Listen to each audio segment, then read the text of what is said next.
What's up, guys? Welcome to the Software Engineering channel. We're kicking off with the next part in our series, and in this series, we're going to be diving right into Visual Studio Code. And I'm sure you have a browser, right? If you don't have a browser, there's a problem.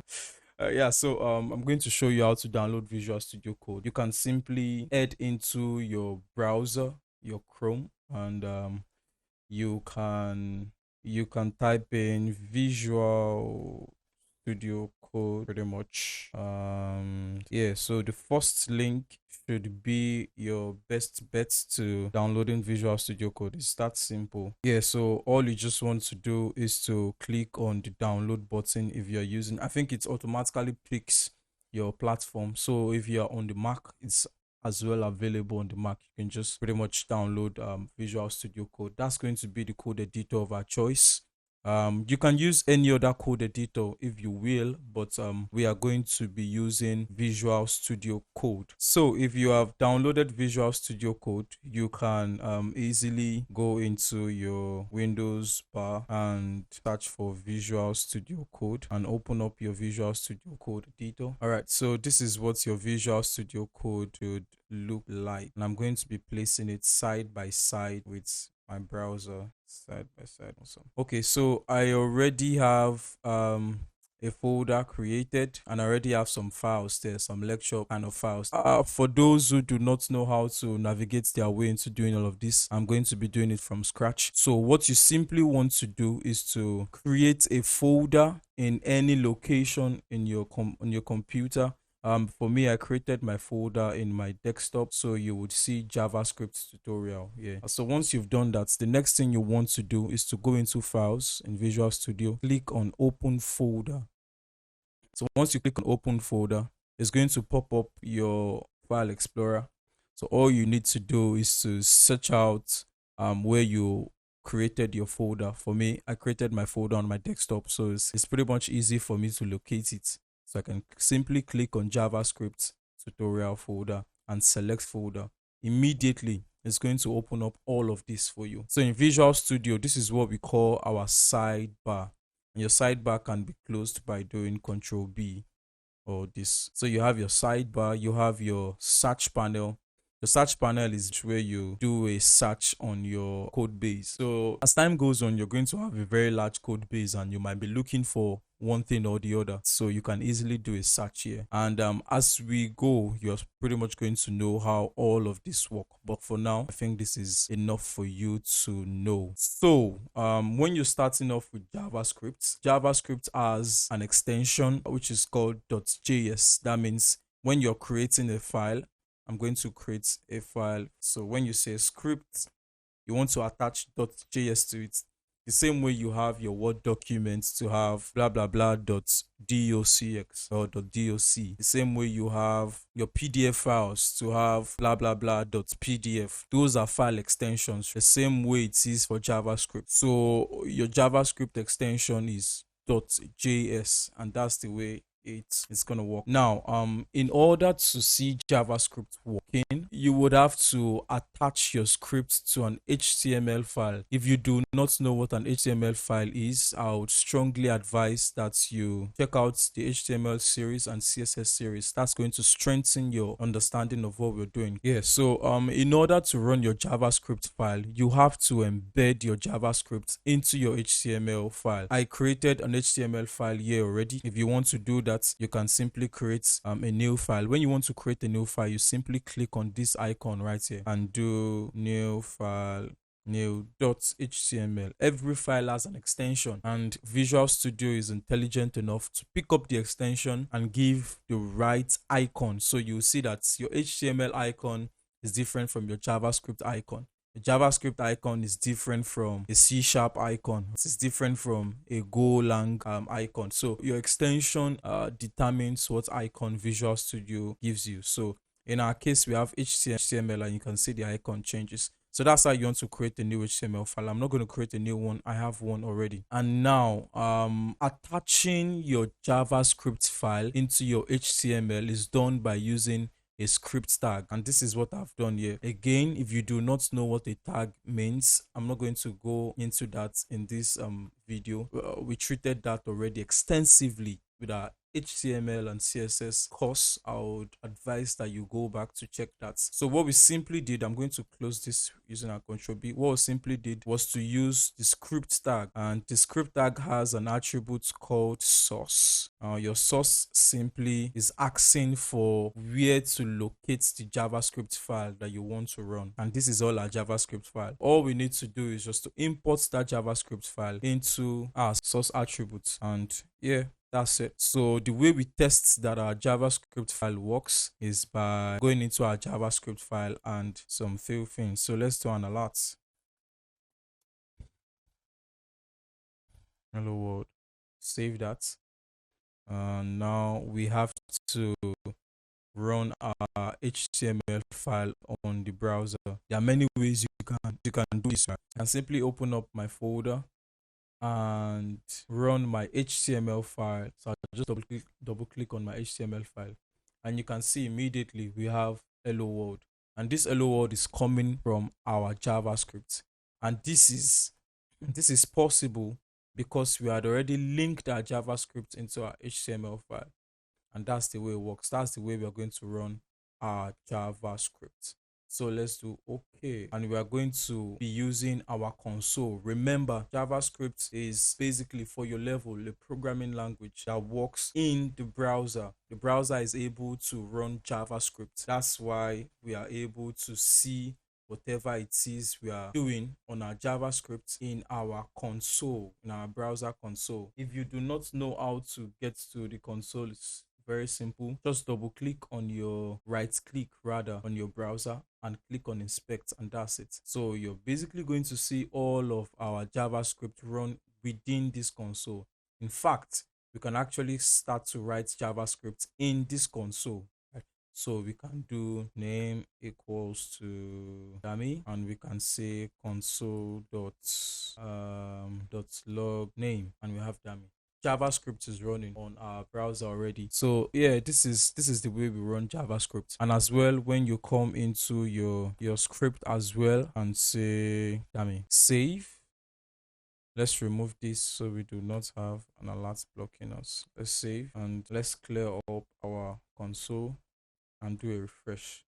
Voila, you can see dummy, and you will notice that the source is coming from script.js, which is our script right here. This is the way we're going to be running JavaScript. It's so easy to set up. If this setup is a bit confusing for you and you're unable to get a hang of it, play back the video and follow carefully from the beginning. It's so easy to get into. So we're going to be looking at the concept called identifiers today. Because of time, I have written everything you need to know about an identifier here, and I'm going to be sharing this script at the end of the video. You can lay your hands on this script using the link below. So what is an identifier? An identifier is a name given to a variable, a function, objects, and so on and so forth. As the name implies, identifiers. It's simply what is used to identify all that is existing. So when you have a variable, the way you identify the variable is by giving the variable some kind of name, and that name serves as an identifying attribute to the name. If you're married, if you've given birth to children, the way you are able to not necessarily recognize but get the attention of your children is by giving them some form of names. That's the same way it is in JavaScript. It happens to be that you're going to be using a lot of functions, a lot of variables, a lot of objects when building your application in JavaScript. So this is the reason why every one of them needs to have an identifier. They need to have some form of names because you're going to be referencing these variables.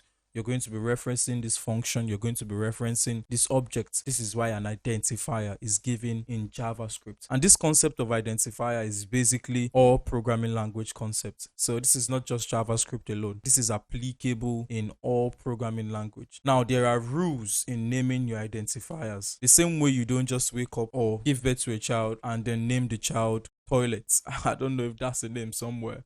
But I mean, you do not want to name your child awkwardly. So it basically means there are rules guiding the naming of your child, the same way it is for JavaScript as well. And the first rule that you should be aware of is JavaScript is case sensitive. JavaScript is case sensitive. And what that means, what that basically means is name is not equal to name. So I'll give you an example. So let's go into our console and say name is equal to dummy. If you do not understand what var is, or you do not understand what I'm doing, it's okay, it's fine. I'm just trying to show you the concept of case sensitivity in JavaScript. So you have name equals to dummy, and so let's say you want to fetch out, you want to do a console.log on your name variable, and you say console.log, and instead of printing out name, you use a capital letter N and say name. Immediately JavaScript throws you an error to say name is not defined. But if we use a small letter N and do this, we have our value immediately. So this is to tell you that JavaScript is case sensitive. Name is not equal to name. It's case sensitive. So you want to be aware of that. The second rule is that when you're starting an identifier, when you're trying to name whatever it is you're trying to name, you should start from your A to Z, either a capital letter or a small letter. And you can also start with an underscore and a dollar sign. These are legitimate character that is used to start when you're trying to give a name to a variable or a function or whatever it is. So you should not use any other character to start when you're trying to give a name to your variable, your function, whatever it is. So something like this is not allowed. You should not start a variable with this. This is not allowed. JavaScript is going to throw you an error already. But you can start with an underscore. You can start with a dollar sign, and of course you can start with your A to Z, capital letter, small letter. You can do all of those. So this is how you should start naming your character. Do not use special characters to start up with your characters, to start up with your namings, right? Except for underscore and the dollar sign. Let's go to the third rule. Your naming must be meaningful. I see a whole lot of professional developers, senior developers falling victim of this. And the reason why you should give a meaningful name is the same reason why you need to give a meaningful name to your child. It's just for identification's sake, easy identification's sake. So I'll paint a scenario whereby you have two developers, and a particular developer is working on a function that adds two numbers together. Don't give that function add. Don't name the function to. That makes it very difficult for the second developer to jump into the code base and easily read through and understand what you're trying to say. Instead of that, you can name the function add two numbers. This is a reasonable way to name this function. This is the same goes for variable. If you're trying to name a variable in the e-commerce space, you want to use things like user carts, you want to use things like user wish lists. You don't just want to say UC. UC means nothing. UC can mean a lot of things. It can mean UEFA Champions League, right? Don't assume your next developer, of course, you know what UC is, but you're not going to be on that code base forever. Other people are going to inherit that code base. So you cannot use UC. Instead, you be specific and you be explicit about your naming conventions. And you need to imbibe these as a character. And this is where your good software engineering ethics comes from. So your naming must be meaningful. Do not use reserved word. That's the next rule. Reserved words are basically keywords in JavaScript that are used by JavaScript engine to perform one process or the other. For example, we have if, we have else, we have return, we have a whole lot of reserved words in JavaScript, and you do not need to cram or try to force all of these reserved words into your head. You will naturally get to know them. So you do not use these reserved words as your variable name or your function name. For example, you cannot name a function return. You can't do this. because return is a keyword. Instead, you want to use, if peradventure the function is doing something that has to do with returning file from Google Cloud, you can say return file from Google Cloud. This is okay. Don't say return. Return doesn't make any sense at all. Don't use keyword. Don't say else. So this is very important for you to know. It is very important for you to know. Do not use reserve words. And I mentioned some reserve words earlier. If, else, return, let's. We have a whole list of them. A whole list of them. All of these keywords are going to happen to you naturally. The fifth, which is the last rule, do not use space or hyphen when you are trying to join two words together. So when you're trying to name a variable, or you're trying to name a function, don't use space or hyphen. So there are many times whereby, in order to make sure that your function or your variable name makes sense, you might have to join two words together. For example, if you notice above, I joined three words together to name this function. So I joined add, I joined to, and I joined number. So this rule is saying, do not use space when you're joining two words together. Right? Don't fall victim of this. And do not use hyphen. This is not allowed. White space is not allowed in JavaScript. Hyphen is not allowed in JavaScript. So instead of wanting to use special characters, there are standards by which JavaScript join two words together. They are basically called conventions. And the first one is what we call camel kissing. Concept of camel kissing comes from the concept of the back side of a camel. That's where the concept is. So the concept is, when you're trying to join two words together, the first word should start with a lowercase, and the second word should begin with an uppercase. So you see user and you see cat beginning with an uppercase. So that gives it some kind of slope up and down. The same goes for user documents. And also you'll notice that when we wanted to add two numbers together, that's the same thing we did, right? So we have add, which is the first word, and two, we have TWO, and we have T being an uppercase, and we also have number. We are adding three words together. In this case, we are adding three words together, and we're using the camel case convention. And you can also introduce underscore. That's the second convention, right? So when you're joining two words together, you can introduce underscore. You can have your underscore to join those two words together. So an example is this. In the case of our add two numbers, we can do add underscore two underscore numbers. This is legit. This is very important for you to know. It's very important for you to know. In this video series, we have learned a couple of things.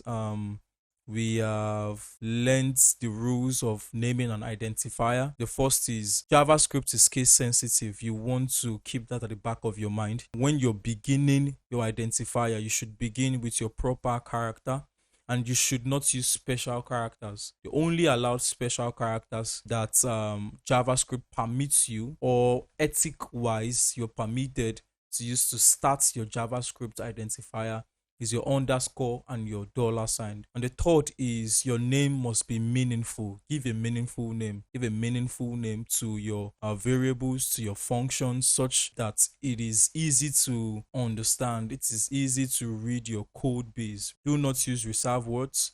When you're naming a variable, you're naming anything at all in JavaScript, do not use reserved words. And the last but not the least, when you're joining two words together in order to form a meaningful name in JavaScript, use your camel casing or use your underscore. The next question would be, which should I stick to, camel casing and underscore? I really cannot answer the question for you. I think as you progress, you're going to find your flow, and you're going to find one that you should stick to. Alright guys, we've come to the end of this particular video. I hope you enjoyed this video. Do not forget to leave a comment if you find this video helpful, and if you find this series helpful as well. And also do not forget to drop a like. If you have not subscribed and you find content like this helpful, please do well to subscribe. It's a software engineering channel and we do all things software engineering. Bye bye guys, see you in the next video.